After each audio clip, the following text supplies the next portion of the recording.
Yeah. Sure. Yeah. This place makes me Good to see you, sir. Yeah. Good to see you.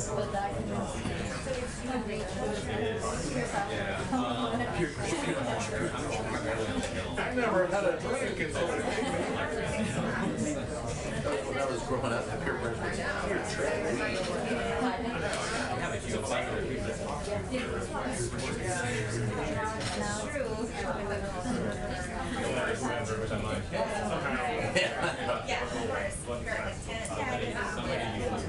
But it was so easy.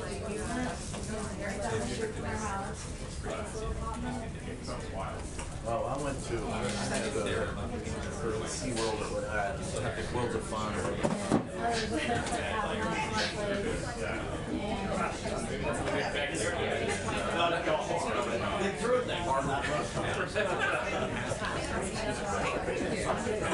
Welcome, President Portnoy.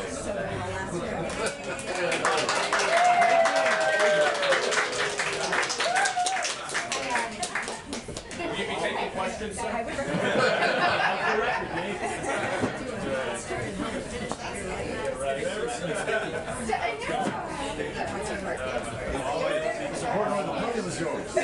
It's President Portnoy. President Portnoy.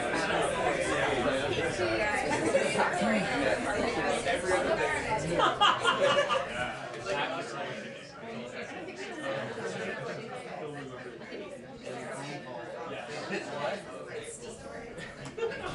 Oh, President's Day.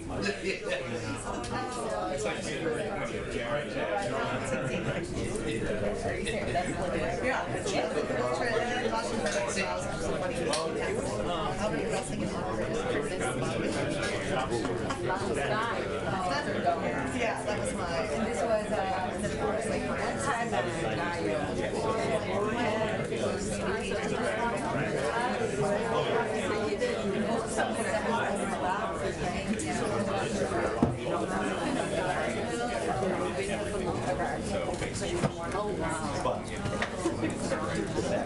what they want to do.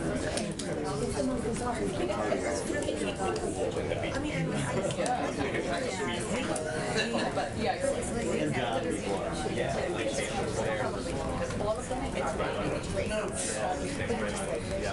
Obama not yet.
But yes.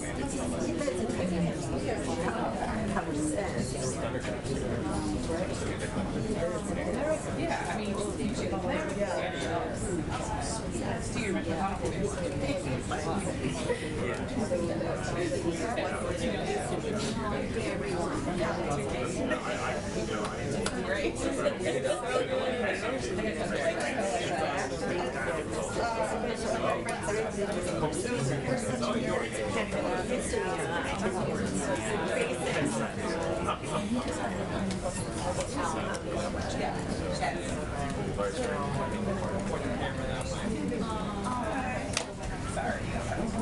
News for us, Amanda?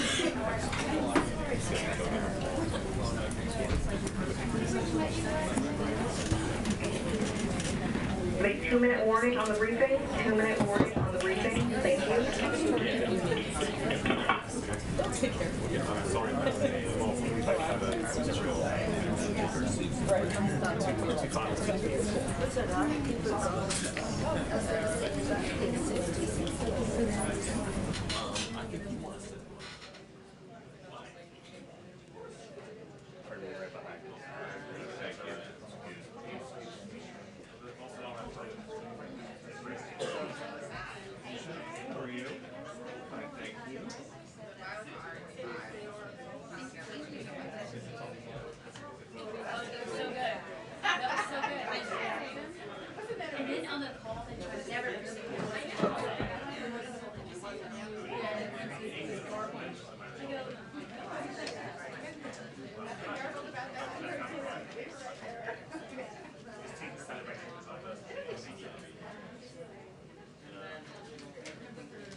He grinned broadly. Well, that was the best part. We like to mix in our pieces all night long.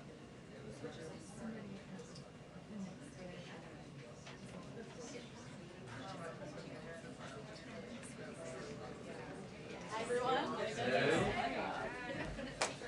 We have another special guest today. Doesn't sing as well as our guest from yesterday, but very knowledgeable. Today, we have a special guest, a Surgeon General Vivek Murthy. The Surgeon General has been one of our leading voices on public health in the administration, in particular around the COVID-19 response. Today, he published an advisory on health misinformation as an urgent public health crisis. And he's here to talk more about this issue and take a few of your questions. With that, I will turn it over.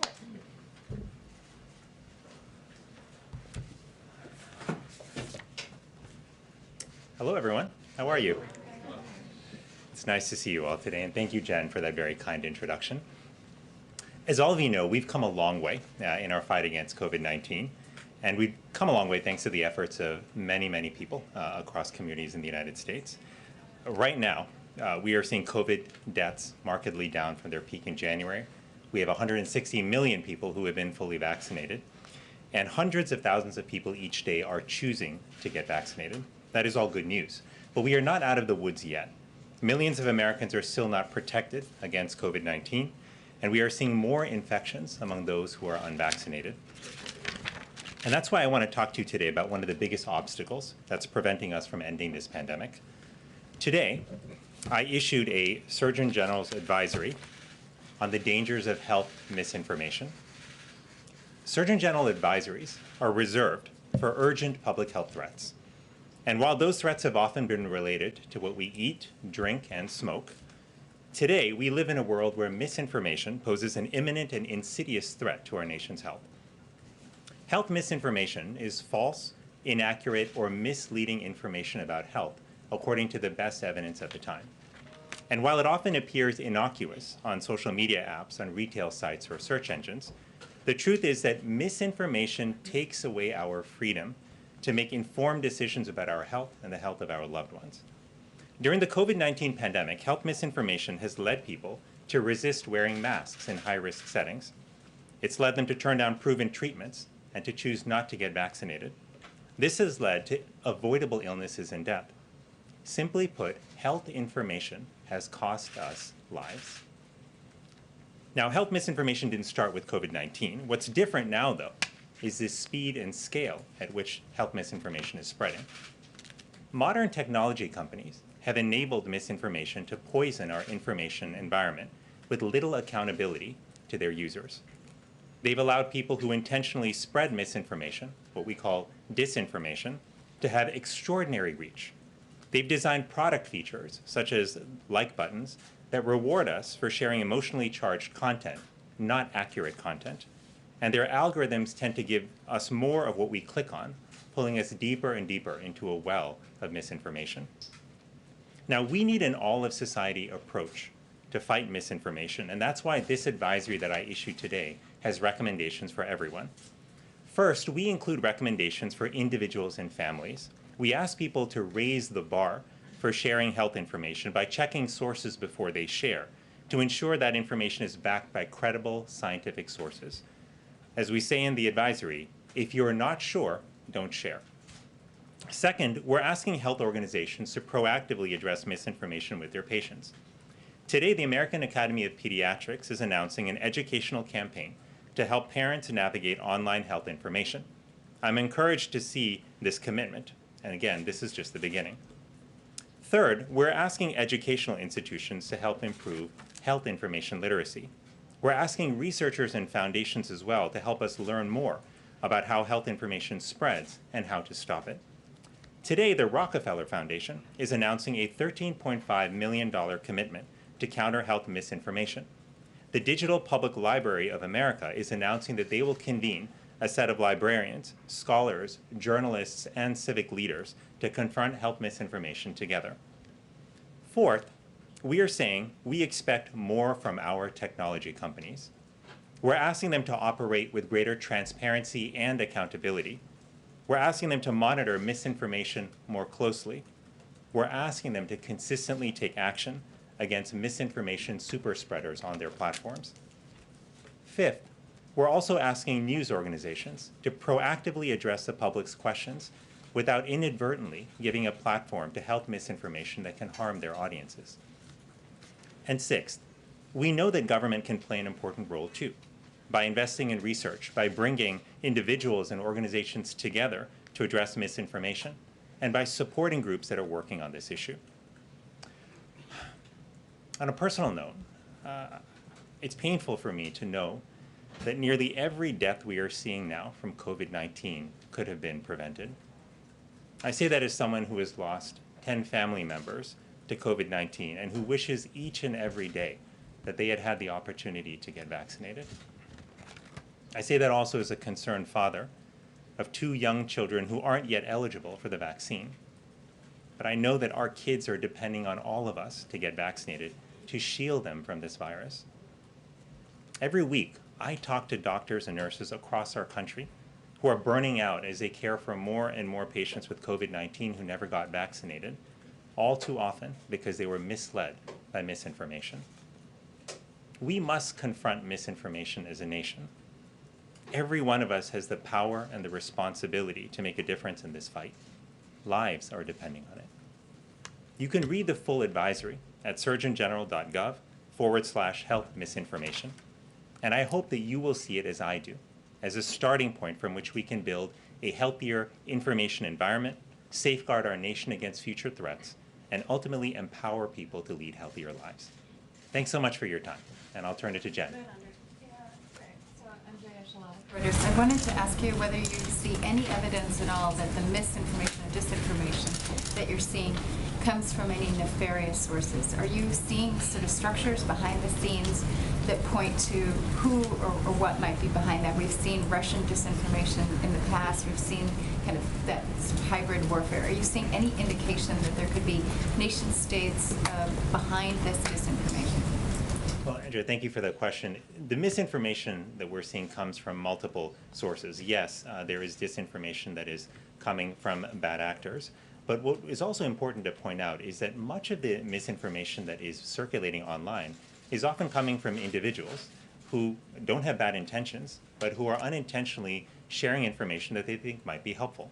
And that's why in this advisory, we make it very clear that among the things we're asking individuals to do is to pause before they share, to check sources, and if they're not sure if a source is credible, to not share. One of the things we have said, again, is that when it comes to misinformation, not sharing is caring, unlike what many of our moms taught us earlier in life. Thank you very much. Surgeon General, is misinformation the #1 reason why people are not getting vaccinated?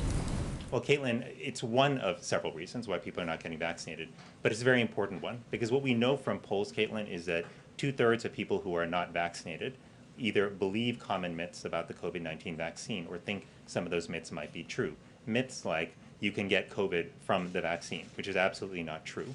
So we know that it's not the only driver that's leading people not to be vaccinated, but it is a very important one. And do you personally believe that public figures and public companies that are helping spread misinformation about the vaccine should be held accountable? Well, I think in a moment like this, when we see misinformation literally costing us our loved ones, costing us lives, all of us have to ask how we can be more accountable and responsible for the information that we share. And those of us who may have larger platforms, I think, bear a greater responsibility to think about that. But the bottom line is all of us have an important role here to play. And technology companies have a particularly important role.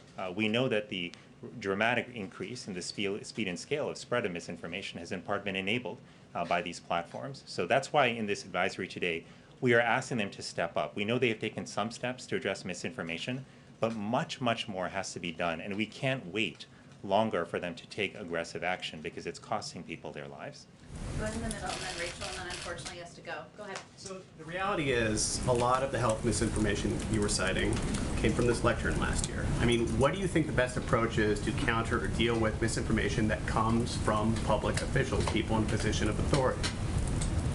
Well, what I would say is that when it comes to determining what is accurate in terms of health information, science has to guide us. And the good news is that we have credible science individuals in our country. We have doctors and nurses in communities, we have public health departments and the CDC, we have medical schools, nursing schools, and healthcare institutions.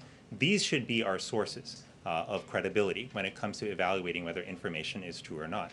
I think one of the greatest roles that public leaders can play is to point to scientists and to credible sources and have them speak directly to the public. I'll note for you that that's one thing that this administration has done, is work hard to put scientists and healthcare professionals in front of cameras, to have them speak directly to the public. That's what we have to do more of. The problem right now is that the voices of these credible health professionals are getting drowned out. And that's one of the reasons we are asking technology companies to help lift up the voices of credible health authorities. It's also why they have to do more to reduce the misinformation that's out there so that the true voices of experts can shine through. Hi, Rachel. Thank you so much for taking my question. So are there specific elected leaders that you believe are part of the problem with pushing this misinformation?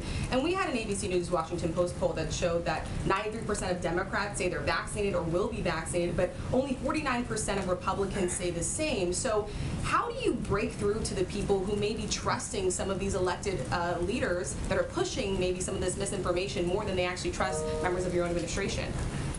Well, thanks, Rachel. I think about this as I think about doctoring and as I think about my approach to patients, which is I recognize that each patient that I was blessed to care for is an individual, regardless of what their political affiliation or their past may be. They're an individual, and my goal was to understand what their needs and desires were, what their values were, and then to help them improve their health. We have to take a similar approach here when it comes to reaching people with information about COVID-19 and the vaccine. We've got to recognize that sometimes the most trusted voices are not the ones that have the most followers on social media or the ones that have the most name recognition. Sometimes the most trusted sources are a mother or a father or a faith leader or a local doctor or a nurse. And that's why to reach people with accurate information, what we have to do is partner with those local trusted voices.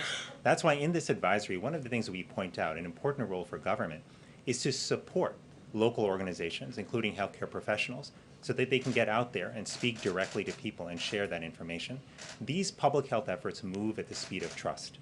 And we have to recognize where trust is, where those relationships are, invest in them, support them, so that people can ultimately get the information they need to improve their health. Thank you so much for joining us. Thank you, Surgeon General. I think he has to go, unfortunately. Thank you so much. Okay. Thanks so much, Jen. Thanks, everyone. Okay, I think we're getting ready to start the briefing. I think everybody has a lot of questions, so why don't we're going to proceed with the briefing, and then we're happy to take lots of questions in the room. Okay, so unemployment claims, which you all saw the data come out this morning. Today's data on new unemployment claims is further proof that the president's economic plan is working. Today marked yet another new pandemic low in initial unemployment claims, the lowest level since March of 2020. And the 4-week average of new claims continued to decline, dropping to its lowest level in 16 months, down 55% since when President Biden took office. This is evidence of the strengthening labor market we're seeing across the economy. Unemployment is down, wages are up, and 3 million new jobs have been created in 5 months, the fastest rate in U.S. history. We just gave you a few headlines over here, just in case you haven't read all of your own coverage.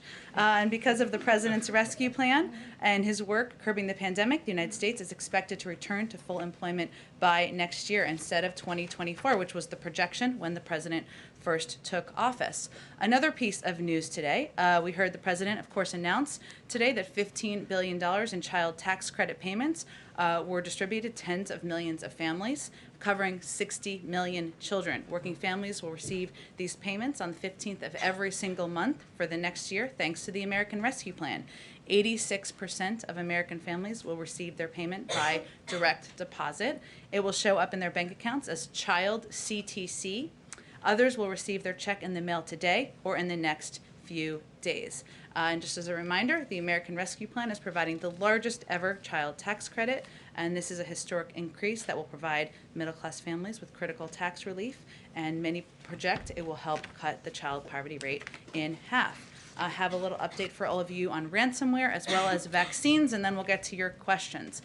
In April, the president directed agencies to take aggressive action to counter the ransomware threat at home and abroad. We have coordinated these efforts, regularly convening an interagency task force that drives coordinated whole of government action to counter ransomware. Participation spans the whole government, including law enforcement, the intelligence community, center risk management agencies, regulators, and other national security agencies. Today, as a part of our ongoing ransomware efforts, the Department of Homeland Security, Department of Justice, Treasury, and State announced new resources and initiatives to protect American businesses and communities from ransomware attacks.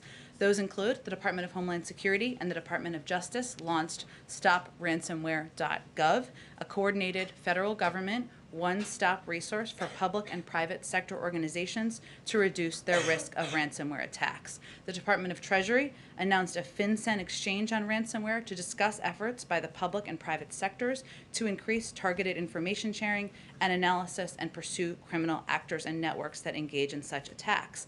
And the Department of State announced it will offer up to $10 million in rewards for information leading to the identification or location of any person engaged in state-sponsored malicious cyber activities. This is a part of our ongoing efforts and our ongoing work of our interagency process that is a newer initiative in this administration.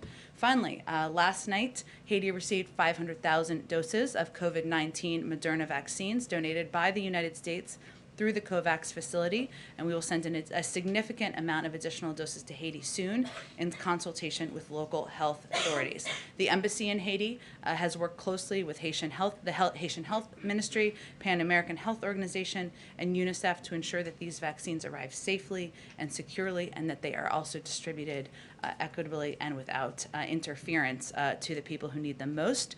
We remain, of course, a partner of the Haitian people in building a more stable and secure Haiti, including in its fight against COVID-19. Go ahead, Alex. Thanks, Jen. Can you talk a little bit more about this request for tech companies to be more aggressive in policing misinformation? Has the administration been in touch with any of these companies, and are there any actions that the federal government can take to ensure their cooperation? Because we've seen from the start there's not a lot of action on some of these platforms. Sure. Well, first, we are in regular touch with these social media platforms, and those engagements typically happen through members of our senior staff, but also members of our COVID-19 team. Given, as Dr. Murthy conveyed, this is a big issue of misinformation, specifically on the pandemic. In terms of actions, Alex, that we have taken, or we're working to take, I should say, from the federal government. We've increased disinformation research and tracking within the Surgeon General's office. We're flagging problematic posts for Facebook that spread disinformation. We're working with doctors and medical professionals to connect to connected medical experts who are popular with their audiences with accurate information and boost trusted content. So we're helping get trusted content out there. We also created the COVID Community Corps to get factual information into the hands of local messengers. And we're also investing, as you all have seen, in the president's, the vice president's, and Dr. Fauci's time in meeting with influencers who also have large reaches to a lot of these target audiences who can spread and share accurate information. You saw an example of that yesterday. I believe that video will be out tomorrow. I think that was your question, Steve, yesterday. I did a full follow-up there. There are also proposed changes that we have made to social media platforms, including Facebook.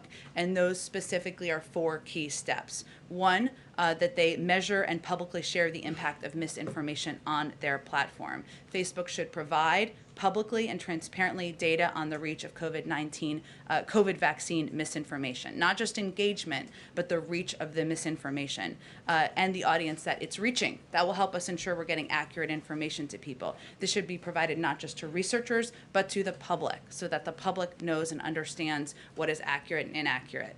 Second, that we have proposed that they create a robust enforcement strategy that bridges their properties and provides transparency about the rules. So I think this was a question asked before, there's about 12 people who are producing 65% of anti-vaccine misinformation on social media platforms.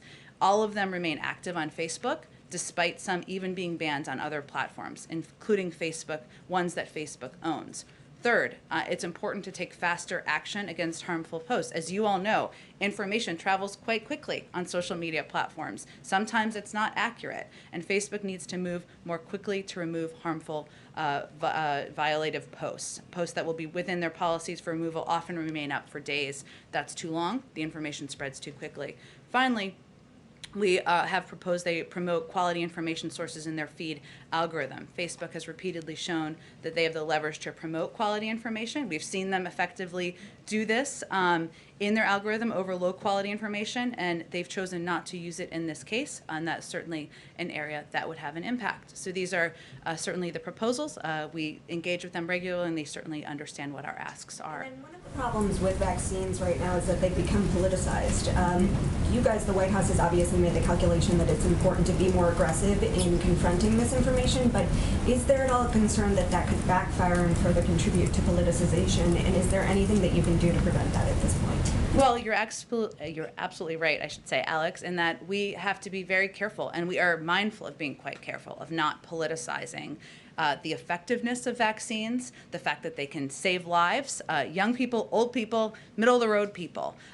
It's important for us, we've made a calculation to push back on misinformation. You're right. But that's one of the reasons, as Dr. Murthy was conveying, we have empowered, engaged, funded local voices, because they are often the most trusted voices: doctors, medical experts, clergy, people who are members of civic leaders and communities. That's where we are putting most of our resources, even as we are working to combat misinformation that's traveling online or traveling, unfortunately, out of the mouths of elected officials from time to time. Go ahead. I just want to follow up on the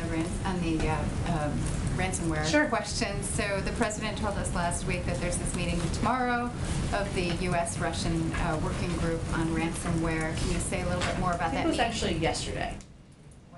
Okay.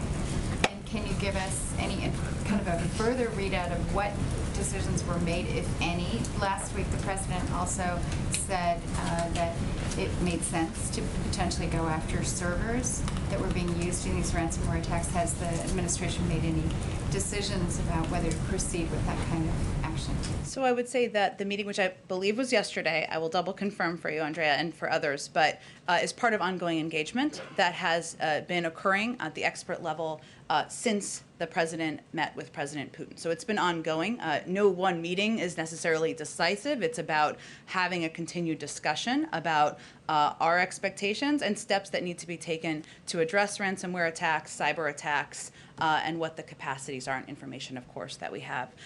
In terms of specific actions, the President, of course, reserves the right and the option to respond in a time and a manner of his choosing, should he believe actions warrant. But I'm not going to preview that from the podium today or probably any day. Go ahead. So a senior administration official had told us in the aftermath of that conversation that we should expect action within days and weeks, and some of it would be visible, some of it would not be visible. I understand that you can't share a lot of information, but can you say whether any action has in fact been taken that perhaps is not visible to us? There's nothing more I can preview or detail for you from here. I certainly understand the interest. Go ahead. The president has designated $10 billion for testing in schools, but we've seen some states like Idaho and Iowa, they say they don't even want the money. So is that a mistake, and who should be held responsible if children in those schools get sick? Well, certainly we've always said from the beginning that local school districts are going to make decisions about how to use the funding and resources available, but also how they're going to apply the mitigation measures that have been laid out by the CDC. And certainly we would expect that members of their local community, parents, others who care about the health and well-being of their children would voice their concern if they have it. But it's always worked that way in terms of local school districts implementing policies. The role of the CDC is to provide public health information. Our role from the federal government was to secure funding to ensure schools that need resources. They don't all need resources, but have access to those funds should they need it. Many have used it, many have applied it, and many schools will be opening as a result of that funding. Is there a concern, though, about not being able to even track an outbreak if there is one because of the lack of testing, possibly? Well, the CDC certainly does track where there is a rise in cases. As you see, they put out publicly available data. I expect they would continue to do that, but I would point you to them for more information on how they would track. Can I just ask one quick follow-up on inflation? We heard from the Fed Chair Jerome Powell. He's testifying on Capitol Hill this week. He noted that inflation has notably increased, but he believes that it will remain elevated in the coming months and before moderating. We've heard from Republicans who say the administration is sort of flooding the economy with cash. Even Democrats, like Senator Joe Manchin, I talked to him yesterday, he says that he has concerns about inflation.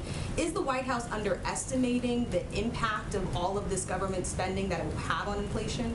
Well, our experts believe, and the data shows, and the Federal Reserve Chair, who operates independently, conveyed yesterday that most of the price increases we are seeing are expected to be temporary due to the consequences of restarting an economy shut down during the pandemic. And we're seeing that in certain industries more than others as prices go back to where they were pre-pandemic. And that certainly we had an expectation that would be an impact. So areas like spike in car prices due to supply chain challenges on the restart, or a spike in hotel room costs as the hospitality industry gets going. A number of these are transitory, or they're impacted by other factors, including supply chain issues, which we're working with Democrats and Republicans to help address through the CHIPS legislation. But I want to be clear, we understand the threat that inflation poses. We will be vigilant as responses are needed. As it relates to legislation we're continuing to advocate for, the way to keep prices in our economy down is to increase the supply of goods that consumers want to buy and keep the costs of producing and getting them to market lower. That's exactly what the President's bipartisan infrastructure framework and the Build Back Better plans will do. And I would also remind you all, it's an 8-year investment in better roads, bridges, and transit systems. So this is not an immediate influx in the next few months of funding. It's over the course of several years, because this is a long-term issue. And it will also, as we work to pass the Build Back Better reconciliation package, increase the availability of childcare, more workers will enter the workforce, increasing our output and helping to keep prices down. So we are quite mindful of it. We do monitor it. I would also note the Federal Reserve, who's independent, has also projected that the inflation numbers will come down to about 2.2 next year from where they're projecting for this year, which is something we also watch closely. Go ahead, Caitlin. Are you confident that the government is going to be able to find the parents who qualify for the child tax credit but are outside of the tax system? Well, we have as you've seen, as we've implemented a number of our programs to date, we have a number of means of trying to identify individuals who are eligible for these programs. Some of it is by promotion in communities for individuals who may not have had to pay taxes or may not be in the system. And certainly we will be vigilant and do everything we can to reach every single person who's eligible, get out the word to communities that there may be people who are eligible even if they don't make enough money to pay taxes. So what are the other avenues specifically that you're using to find these parents? Well, I think you've seen us use a number of avenues in the past few months where there were not individuals as it related to our $1,400 checks that we put out just a few months ago. We put out a website where people could go if they had not paid taxes because they did not make enough money to pay taxes. We also, of course, work with local communities to get out and get the word out and make sure people know they are eligible. Again, I think that starting today, the vast majority of people who are eligible, of course, will get their checks through direct deposit and through direct checks. So we're talking about a small percentage of individuals who we would be looking to find, and of course we will be vigilant about doing everything we can to find them. And one follow-up on that, will the president accept a spending bill that does not extend the tax credit for 4 years like he wants? Well, there are a range of details I know you are all eager to see and to have, and there's been reporting about it. We will certainly leave it to Leader Schumer and Democrats on the Hill to put out all of the specific details. But the president certainly understands that there could be changes even to his original proposal and even from here as the final negotiations continue. So he would accept that? Sorry. I'm not going to negotiate from here, Caitlin, but we'll look to see what the final package looks like. The president has advocated for an extension of the child tax credit because he thinks it is a benefit that helps working families. That's why he's proposed it in multiple packages, and we'll look to see the final details. Go ahead, Weijia. Jen, I know you said this is moving, but some Democrats have expressed they believe the child tax credit should be permanent.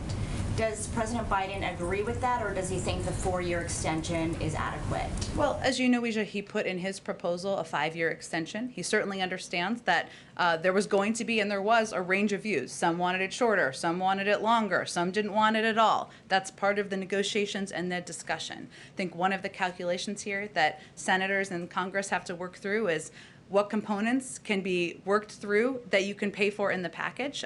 That's a factor as it relates to certainly to the child tax credit, which, as I understand, costs about $1 billion a year. So we'll let them work out the length of it, and we look forward to seeing the final details made public in the coming days.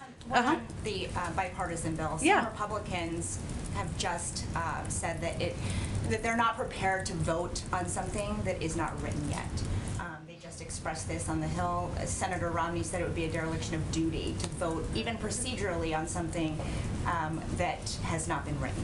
Does the president agree with Senator Schumer's timeline to hold a vote before all the language is finalized? Well, first, I think it's important to remember that there was an agreement that many senators were a part of, Democrat and Republican, on the framework. That is the basis of this piece of legislation, right? That they agreed to. The president certainly expects that everyone will stay true to their commitment, as he will.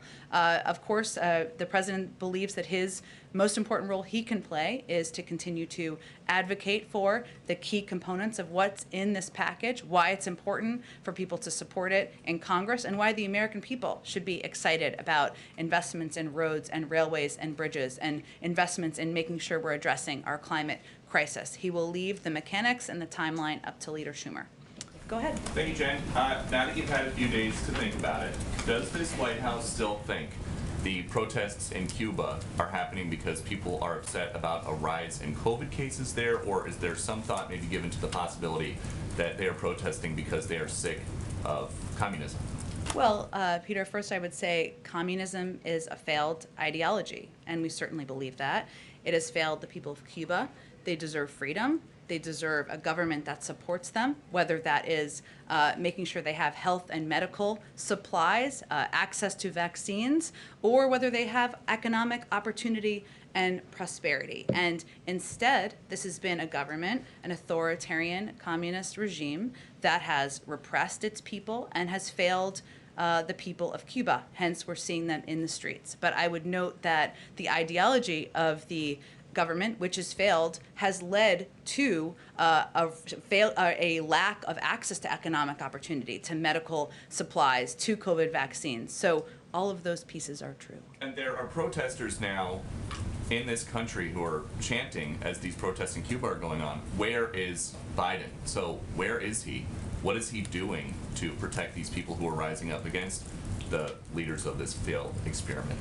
Well, first, he is certainly advocating for and speaking out as we've put out a statement, multiple statements. Maybe one of you will ask him a question about Cuba today. I will leave it to all of you to determine that. But one, he has made clear that he stands with the Cuban people and their call for freedom from both the pandemic and from decades of repression and economic suffering to which they've been subjected by Cuba's authoritarian regime. There's an ongoing review of our own policies. And as we look at those policies, one of the big factors is ensuring we are not doing anything to pad the pockets of a corrupt authoritarian regime. And that is certainly a factor as he's considering. But we're looking closely at how we can help in a humanitarian way, how we can help support the voices of the Cuban people. And there's an ongoing policy review in that regard. And we'd be happy to ask him about it later if he calls on us. But one more. Anyone can ask anything they want, but go ahead. Why is the Secretary of State Blinken trying to address human rights in the U.S. by inviting experts, UN experts from Cuba and China here? Well, first I would say that the Secretary put out an extensive statement on why he is why he believes that we need to play a role in lifting up and pushing countries to do better on human rights, on ending systemic racism in their countries. And certainly human rights is always going to be a priority for the Biden administration and for this State Department. As the Secretary said in his statement, he believes responsible nations must not shrink from scrutiny of their human rights record. Rather, they should acknowledge it with the intent to improve it, and also push and lift up and shine a light on other countries that need to do better. And that is the role we're playing here from the United States. But you just rattled off all these problems with Cuba. They've got dissenters disappearing down there. In China, they've got 1 million religious minorities in internment camps. Why are they going to come here and tell us how to improve our country? I certainly don't think that's the format of the event, but lifting up and elevating human rights, systemic racism, the steps that have been taken, the poor treatment of Uyghurs, as I think you're referencing here in China, and pushing other countries with a spotlight on them to do better is certainly a role we can play from the United States. Go ahead. Can I ask you about South Africa very quickly? There Sure. have been days of looting and unrest there in South Africa. They've now destroyed hundreds of businesses. At least 117 people there have been killed. Does the White House have any reaction to what's taking place there? And what, if any, role does the U.S. government have here to help try to quell the situation? We certainly track and watch closely and certainly have concerns about unrest that we see in the streets in South Africa. In terms of the specific actions, I think the State Department is probably best equipped, but I'm happy to talk to our national security team if there's anything specifically we can convey from here. Let me follow up. Yesterday I asked you about Afghanistan. Is there anything more you can tell us about those special immigrant visas as they relate to the Afghan interpreters, translators, engineers, and others? Sure. Let me try to provide a little bit more detail on how the process works, which you have all understandably been asking about. So as I've noted in the past, our immediate focus is on interested and eligible Afghan nationals and their families who have supported the United States and our partners in Afghanistan and are in the application pipeline. So translators, interpreters, others, their family members who are in the process. There are approximately 20,000 Afghans who have applied. So those are the individual interpreters or translators. That does not include their family members. And about half that have completed the necessary paperwork to move forward in the process. I believe also the State Department is going to do a more thorough briefing, but I'll just go through as many details as I can from here. Once individuals, so that's how the process works. Once individuals are approved through the security vetting process, which their paperwork conclusion does not conclude it. There's another vetting process they would conclude. They may be eligible under a humanitarian parole. Under that parole, a large portion of that group could be relocated directly to a military base in the United States where they would receive medical checkups.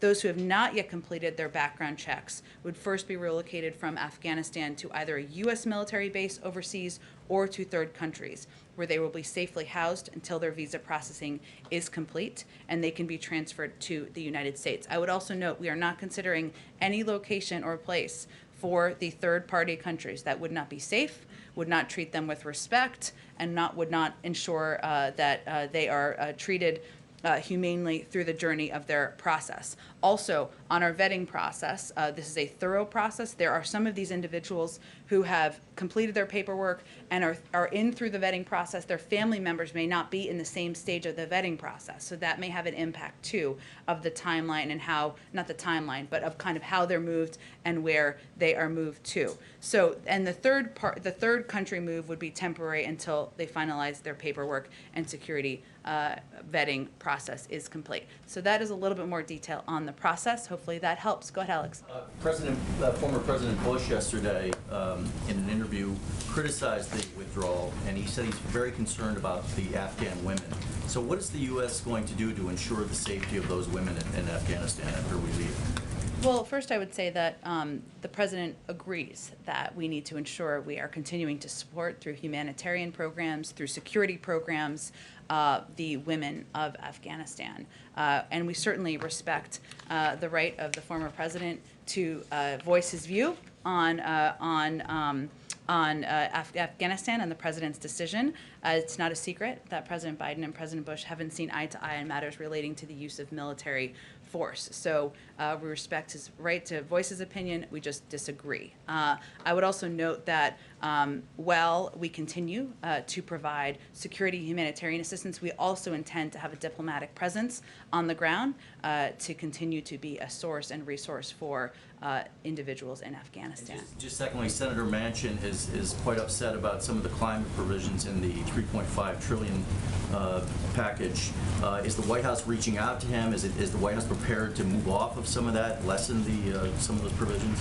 Well, we, of course, are in touch with Senator Manchin, I can assure you, as we are in touch with a number of senators who have been pivotal partners and will continue to be moving forward. I think there was one of the concerns I think I saw expressed, but tell me if this is what you were asking about, is fossil fuels. Is that the specific piece?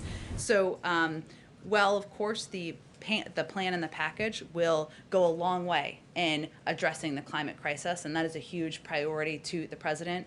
Ensuring that these tax credits are in the reconciliation bill, which is something that did not make it into the bipartisan deal, is something the President has advocated for. And we're eager, of course, to pivot to a clean energy future. We don't intend to do so just by banning fossil fuels or leaving any working community behind. And what we'd certainly convey to any concerned individuals is that President Biden has formed an interagency working group to mobilize federal investments to support hard-hit coal, oil, and gas and power plant communities across the country.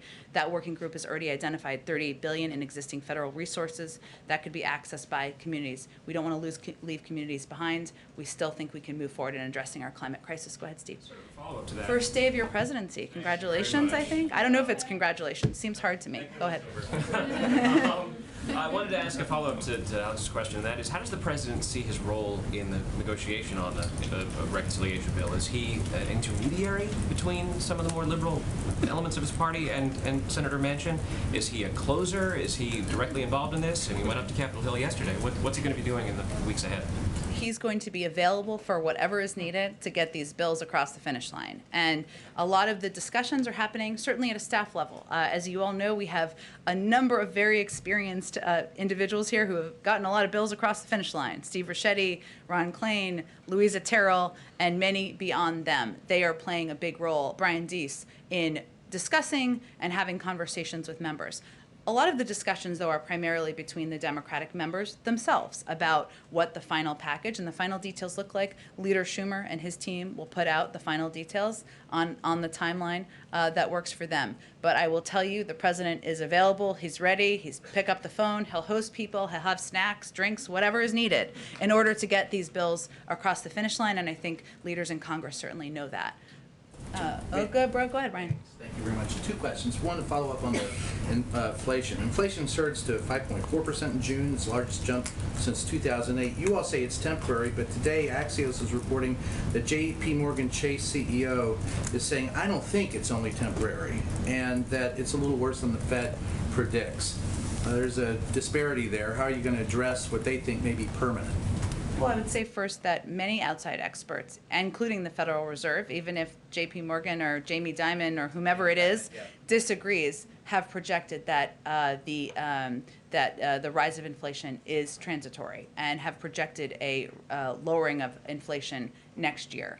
We also have seen in the data that some of the issues, and I outlined this a little bit earlier, like the spike in car prices, which we know has a bigger issue, has another issue involved in it, which is the supply chain issues, which we're trying to separately address, or hotels and some of the industries that related to travel that have seen increases because the economy is turning back on. So we certainly will refer to economic experts out there, the Federal Reserve, and many others who have projected the transitory nature of this, as well as what we see as a number of the factors that are leading to the impact currently. The second question is about Jeff Flake. Earlier this week, he was nominated by the president to go to Turkey as our envoy. That ambassadorship that's a problematic area. What is it exactly in the former senator's background that gives this administration confidence that he can carry out his task there?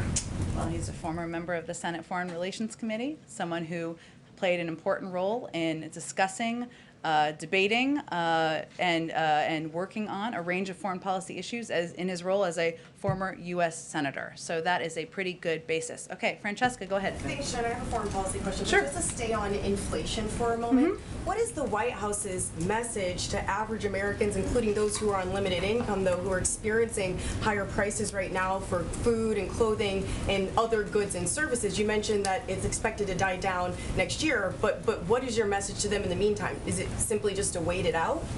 That's certainly not what I've ever said, but I will say our message is that we understand the threat that inflation poses. We will be vigilant about any responses needed. It's important for Americans to know and understand that these impacts are temporary, and some of these price increases are a result of the economy turning back on. And experts will tell you that, whether it's the hotel industry or the airline industry, going back to pre-pandemic prices. I'll also note that the president has taken a number of steps, including ensuring that the vast majority of the American people were getting $1,400 checks, getting the child tax credit out to people's bank accounts today, because he knows that Americans need a little extra help.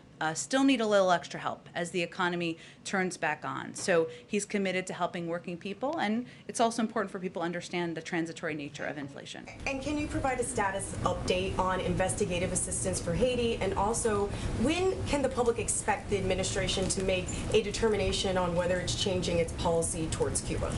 Sure. I don't have anything for you on the timeline on Cuba policy. I will note that we certainly look at the policy through the prism of how we can most help the Cuban people, the people who have been out in the streets looking to have their voices heard in these protests. And even as we look at individual components of policies that would be under consideration, including, say, remittances, there are a range of factors.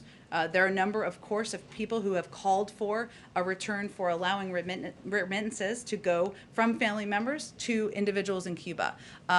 On the flip side of that, or one of the challenges, is the prevention or our desire to prevent remittances or any funding going in the hands or the pockets of leaders in Cuba. So these are challenging issues. There's an ongoing review. I don't have a timeline to preview for you. In terms of Haiti, let me see. I do think I have a little bit of an update for you. Let me see what I have for you. So we've provided a couple of updates of what we've provided. So just in case you don't have this, The FBI is providing investigative assistance to the Haitian authorities at the request of the government of Haiti. They remain committed to working alongside our international partners to administer justice. That was a specific ask. We're also continuing to provide ongoing security assistance and consultations as they have also requested. We're still working with leaders in Haiti to refine their requests, and that review is ongoing. We're in regular touch, and as we have additional components to provide, we'll share that with all of you. Okay, let's go ahead. One more. Two quick ones. So first, I know, we're wrapping. It's like a last one. Senate and House Democrats say that they want to put citizenship pathway into the reconciliation package. Mm-hmm. Is the White House supportive of that strategy? Yep. Okay, and then can I squeeze in my last one? Sure. So fast. That was an easy one. Go ahead. Okay, so the Florida's governor and some FEC commissioner and Miami representatives are calling on Biden to greenlight a plan that would allow the deployment of higher altitude communication balloons to beam internet into Cuba. Is this something the administration plans to do, and if not, why not? Well, the lack of internet access, as you know, which is why you're asking, is a huge issue in Cuba, and one that is very challenging for the people of Cuba so they can gain access to accurate information, they can correspond with family members and others. We are certainly looking at that to see what can be done to address, but in terms of that specific proposal, I don't have an assessment of that. I can see if there's more specifics on it. Okay, thanks everyone. Thanks everyone. Mr. President, you have